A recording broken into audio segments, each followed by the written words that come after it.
ദൃശ്യം. ഉരുൾപൊട്ടലിൽ അത്ഭുതകരമായി ജീവൻ തിരിച്ചു കിട്ടിയ 2 ജീവിതങ്ങൾ.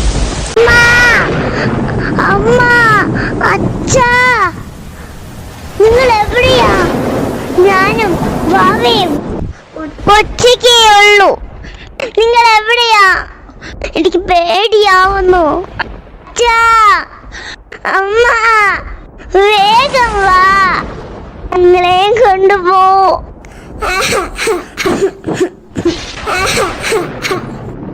ആര് കേട്ടു ഈ നോവിന്റെ വിളികൾ? ഒന്ന് നേരം ഇരുട്ടി വെളുത്തപ്പോഴേക്കും ഇല്ലാതായ ചൂരൽമല.